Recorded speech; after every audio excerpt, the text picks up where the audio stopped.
അസ്സലാമു അലൈക്കും. എന്തെല്ലാം വിശേഷം? എല്ലാവരും സുഖമായിട്ടിരിക്കുന്നു എന്ന് വിശ്വസിക്കുന്നു. അപ്പോൾ ഞങ്ങളിതാ രാവിലെ തന്നെ എണീറ്റ് ഇപ്പോൾ 7 o'clock ആയിട്ട് ഇനിയിപ്പോൾ പാക്ക് ചെയ്യണം. കുറച്ചുകൂടി പാക്കിങ് ബാക്കിയുണ്ട്. അപ്പോൾ അതൊക്കെ ചെയ്ത് റെഡി ആയിട്ട് പോകണം. ആക്ച്വലി ഞങ്ങൾ ലാസ്റ്റ് മിനിറ്റ് ഡിസിഷനായിരുന്നു. ബിസി ഷെഡ്യൂളൊക്കെ കാരണം പോകണോ പോകണ്ടേ എന്നുള്ള കൺഫ്യൂഷനിലൊക്കെ ആയിരുന്നു.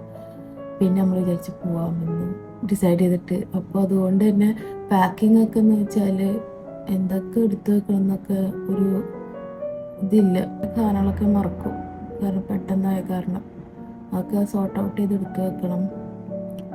അങ്ങനെ ഒരു ആക്ച്വലി നമ്മൾ 7 o'clock പോകാമെന്നാണ് വിചാരിച്ചത്. പക്ഷേ എണീറ്റ് സെറ്റായി വന്നപ്പോൾ ഇപ്പോൾ ഇതാ 7 o'clock ആയിട്ടുണ്ട്. ഇനിയിപ്പോൾ ഒരു 7:30 8 o'clock ഉള്ളിൽ എന്തായാലും പോകണം, എല്ലാം എടുത്ത് വെച്ചിട്ടൊക്കെ. അപ്പോൾ ഞാൻ ചെറുതായിട്ട് ബേസിക്കായിട്ട് കുറച്ച് സ്കിൻ കെയർ ഒക്കെ ചെയ്യട്ടെ. എൻ്റെ മുഖത്ത് ഫുള്ള് കുരുക്കളാണ്.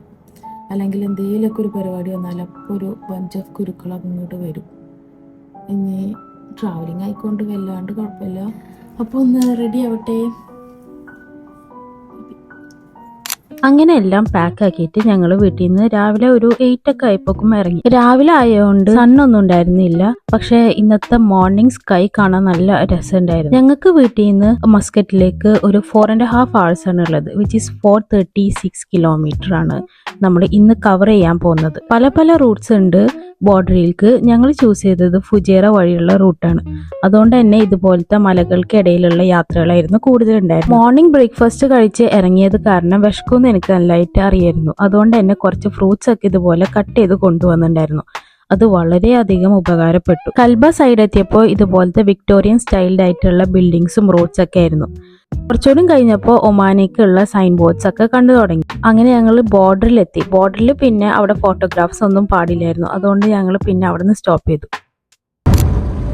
ഹലോ, അപ്പോൾ ഞങ്ങളിതാ ഒമാൻ ബോർഡറൊക്കെ കടന്ന് അതാ നമ്മൾ ഒമാൻ റൂട്ടിൽ കൂടിയാണ് പോകുന്നത്. വലിയ പ്രൊസീജിയേഴ്സ് ഒന്നും ഉണ്ടായിരുന്നില്ല ബോർഡറിൽ. ആദ്യം ഒരു UAE എക്സിറ്റ് ഉണ്ടായിരുന്നു. അപ്പോൾ അവിടെ നമ്മളെ പാസ്പോർട്ടും ഐഡിയും കാറിന്റെ മുൽക്കിയൊക്കെ നമ്മൾ സബ്മിറ്റ് ചെയ്യണം. പിന്നെ അവിടെ ഒരു ചെറിയ പേയ്മെന്റും ഉണ്ട്. അതിനുശേഷം നമ്മൾ കാറിന്റെ ഇൻഷുറൻസ് എടുക്കണം. അതെടുത്തതിന് ശേഷം നമ്മള് വിസ സ്റ്റാമ്പ് ചെയ്യാൻ വേണ്ടിട്ട് പോയി, മണിക്കുള്ള എൻട്രൻസ്. അവിടെ നല്ല ക്യൂ ഉണ്ടായിരുന്നു, കാരണം കുറെ ആൾക്കാര് വിസ ഒക്കെ ചേഞ്ച് ചെയ്യാനൊക്കെ വേണ്ടിട്ട് വരുന്നവരുണ്ടല്ലോ, എക്സിറ്റ് അടിക്കാൻ. അപ്പൊ അവിടെ ക്യൂ ഒക്കെ ഉണ്ടായിരുന്നു. വേറെ കുഴപ്പമൊന്നും ഉണ്ടായിരുന്നില്ല. അങ്ങനെ എല്ലാം കഴിഞ്ഞ് ഞങ്ങളിതാ ഒമാൻ റൂട്ടിലൂടെയാണ് നമ്മൾ യാത്ര ചെയ്യുന്നത്. ഈ ഭാഗത്തൊക്കെ ഫുൾ ഡ്രൈ ആണ്. ഇനി നമ്മൾ സിറ്റി പോയാലായിരിക്കും എന്തെങ്കിലുമൊക്കെ കാണാൻ പോകുന്നത്.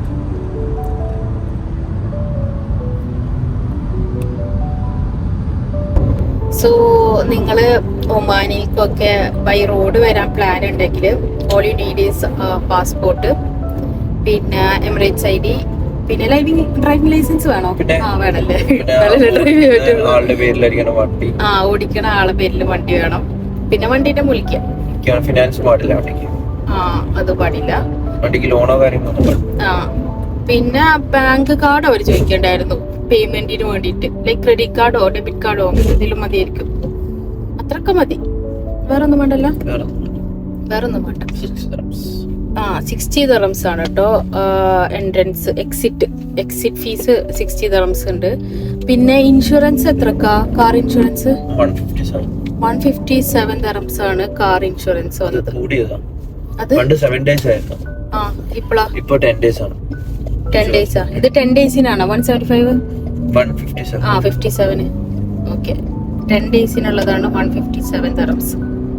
അത്രയൊക്കെ ഉള്ളു, വേറെ പ്രൊസീജിയേഴ്സ് ഒന്നുമില്ല.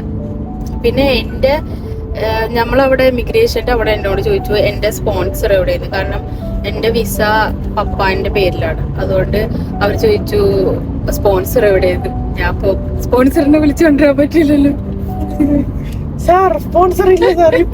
ഞാൻ വിചാരിച്ചു തിരിച്ചു വെക്കാം സ്പോൺസറിന്റെ.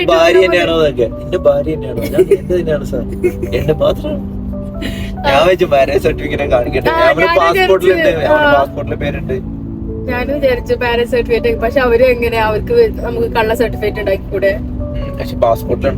പാസ്പോർട്ടിലുണ്ട് എന്റെ പേര് മുനുവിന്റെ. അങ്ങനെ ഞാൻ ചെറുതായിട്ടൊന്ന് പേടിച്ചു പോയി ആ സമയത്ത്. കാരണം എന്റെ ഒരു ഇതായിരുന്നു, ഒരു പെണ്ണായിരുന്നു. അപ്പൊ അത് പെട്ടെന്ന് ചെയ്ത് വിട്ടു. പിന്നെ നമുക്കില്ല ഈ ഫ്രീ ആയിട്ടുള്ള ഒമാനിക്കുള്ള എൻട്രൻസ് 14 days ആണ് ഉള്ളത്. 14 days കഴിഞ്ഞിട്ട് എന്ത് ചെയ്യണം? അങ്ങനെ ഇപ്പൊ എന്തായാലും 14 days നമുക്ക് ഫ്രീ എൻട്രൻസ് ഉണ്ട്. അതൊക്കെയാണ് informative side of travelling to Oman by road.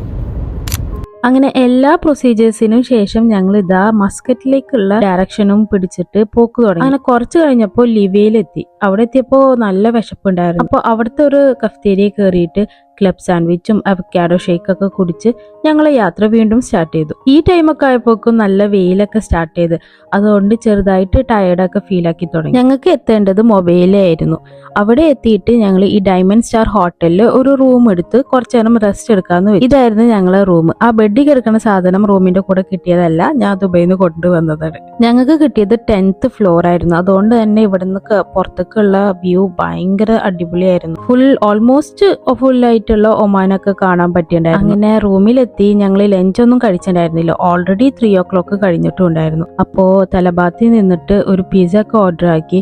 അതും കഴിച്ചു കഴിയുമ്പോഴേക്കും ഞങ്ങൾ പോവാനുള്ള ടൈമായി. അങ്ങനെ റെഡി ആയിട്ട് ഞങ്ങൾ തൊട്ടടുത്ത് തന്നെയായിരുന്നു ഈ day by day shopping centre. ഇതിന്റെ ഇനോഗ്രേഷന് വേണ്ടിയിട്ടായിരുന്നു നമ്മൾ മെയിൻലി ഇങ്ങോട്ട് വന്നത്. ഷോപ്പ് ലൊക്കേറ്റഡ് ചെയ്തേക്കുന്നത് directly opposite to mall of Muscat. And highlighting part is ഇവിടെ നിങ്ങൾക്ക് എല്ലാം വളരെ അഫോർഡബിൾ പ്രൈസ് ആൻഡ് ഹൈ ക്വാളിറ്റിയിൽ പ്രൊവൈഡ് ആക്കുന്നുണ്ട്.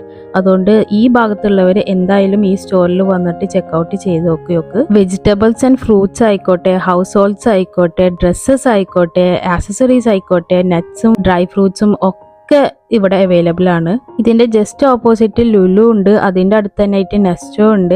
ബട്ട് സ്റ്റിൽ എല്ലായിടത്തും വെച്ച് നോക്കുമ്പോൾ നിങ്ങൾക്ക് ഇത്രയും അടിപൊളിയായിട്ടുള്ള പ്രൈസിൽ എവിടെയും കിട്ടുമെന്ന് തോന്നുന്നില്ല. അങ്ങനെ ഇനോഗ്രേഷൻസ് ഒക്കെ കഴിഞ്ഞിട്ട് ഒമാനി ഡാൻസും മ്യൂസിക്കും ഒക്കെ ഉണ്ടായിരുന്നു. അതൊക്കെ ഞങ്ങൾ കുറേ നേരം കണ്ട് ആസ്വദിച്ച് പിന്നെ കുറച്ച് കഴിഞ്ഞിട്ട് ഡിന്നറും കഴിച്ചിട്ട് അങ്ങനെ ആ ഡേ അവസാനിച്ചു.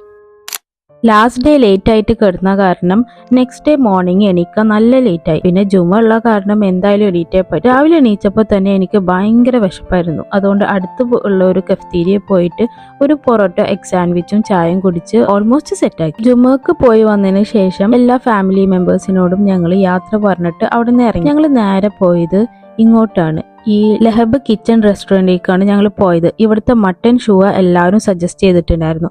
സോ അത് പോയി ട്രൈ ചെയ്തു. And it is one of the must try എന്ന് വേണമെങ്കിൽ പറയാം. അതിൻ്റെ റൈസ് എന്ന് വെച്ചാൽ ഭയങ്കര ഫ്ലേവർഫുൾ ആയിരുന്നു. ശേഷം ഏതെങ്കിലും ടൂറിസ്റ്റ് സ്പോട്ടിലൊക്കെ പോകാമെന്നായിരുന്നു പ്ലാന്.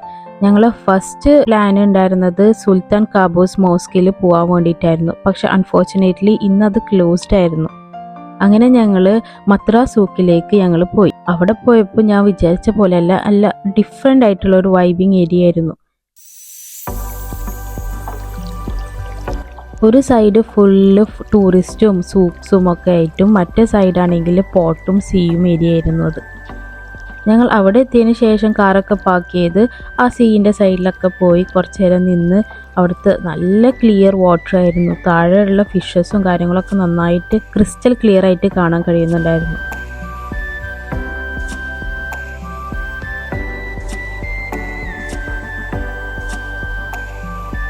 അവിടെ കുറച്ച് നേരം ടൈം സ്പെൻഡ് ചെയ്തതിന് ശേഷം ഞങ്ങൾ മത്ര സൂക്കിലേക്ക് പോയി. അവിടെ പോയിട്ട് വല്ല സൂവിനേഴ്സോ എന്തെങ്കിലുമൊക്കെ വാങ്ങാമെന്ന് വെച്ചിട്ട്.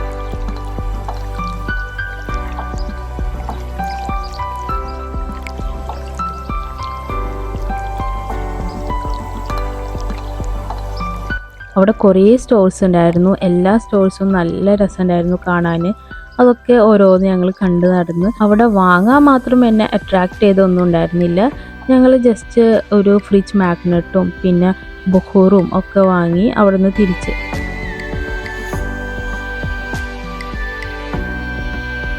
പിന്നെ മെയിനായിട്ട് എന്തായാലും ഒമാനി വന്നാൽ ഒമാൻ ഹൽവ ട്രൈ ചെയ്യാണ്ട് വരാൻ പറ്റില്ലല്ലോ.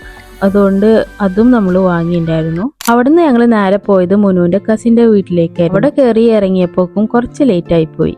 തിരിച്ച് ഞങ്ങൾ ദുബൈയിലേക്കുള്ള യാത്ര സ്റ്റാർട്ട് ചെയ്തു. ഞങ്ങൾ പോയത് എക്സ്പ്രസ് ഹൈവേ കൂടിയായിരുന്നു. അവിടെ കംപ്ലീറ്റ് ഇരുട്ടായിരുന്നു ആ ഭാഗത്ത്. ആ റോട്ടിലൊന്നും പെട്രോൾ സ്റ്റേഷൻ പോലും ഉണ്ടായിരുന്നില്ല. പിന്നെ കുറച്ച് കഴിഞ്ഞപ്പോൾ ഞങ്ങൾ ഇതുപോലെ ലൈറ്റ് ഏരിയ കണ്ടപ്പോൾ അവിടെ ഒരു റെസ്റ്റോറൻറ്റും കാര്യങ്ങളൊക്കെ ഉണ്ടായിരുന്നു. അങ്ങനെ ഞങ്ങൾ അവിടെ കയറി ഫുഡും കഴിച്ചതിന് ശേഷം വീണ്ടും നമ്മൾ യാത്ര സ്റ്റാർട്ട് ചെയ്തു. അങ്ങനെ ഇതാ നമ്മൾ ദുബായ് സൈൻസ് ഒക്കെ കണ്ടു തുടങ്ങി. അങ്ങനെ ദുബായിലേക്കുള്ള ബോർഡർ പ്രൊസീജിയേഴ്സ് സ്റ്റാർട്ട് ചെയ്തു. ദുബായിൽ നിന്ന് ഒമാനിലേക്ക് കടക്കുന്നതിനേക്കാളും കൂടുതൽ പ്രൊസീജിയേഴ്സ് ആയിരുന്നു ഒമാനിൽ നിന്ന് ദുബൈയിലേക്ക്. കംപ്ലീറ്റ് ആയിട്ട് കാറ് ഉൾപ്പെടെ എക്സ്റേ ഒക്കെ എടുത്ത് സ്കാൻ ചെയ്തിട്ടാണ് വിട്ടത്. ഞങ്ങൾ ഇങ്ങോട്ട് വന്നത് ഹത്ത ബോർഡർ വഴിയായിരുന്നു. അങ്ങനെ എല്ലാം കഴിഞ്ഞതിന് ശേഷം ഞങ്ങളെ യാത്ര ഇതാ ഇവിടെ അവസാനിക്കുന്നു. തിരിച്ച് നമ്മളെ വീട്ടിലും എത്തി. ഒരു ചെറിയ റോഡ് ട്രിപ്പ് ആയിരുന്നു, പക്ഷെ വളരെയധികം മെമ്മറബിൾ ആയിരുന്നു. ഇനിയും ഇതുപോലത്തെ അടിപൊളിയായിട്ടുള്ള യാത്രകളും വിശേഷങ്ങളായിട്ട് ഇനി വരുന്നതായിരിക്കും. So till then bye from me.